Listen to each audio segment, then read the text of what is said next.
In today's video, I'm going to walk you through on how to remove background using CapCut. This is going to be a real quick and easy video, so let's jump right into it.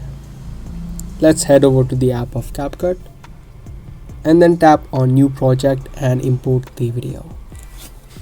Now after you select the video, you can just select the part where you want to remove the background.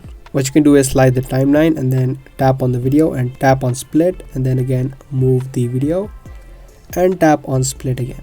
Now select the part which has been split, and on the bottom you can just scroll left and you'll have an option of cutout right here. After you tap on cutout, you'll have remove background. You can tap on it.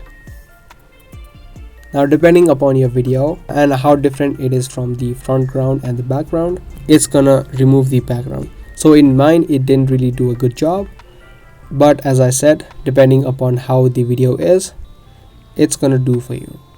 So yeah, that's it. That's how exactly you can remove background on CapCut. I hope this video helped you out. If it did, make sure to let us know by giving this video a thumbs up, and also subscribe to our channel if you haven't already. That's going to be all for today, and I'll be back with more videos similar to this.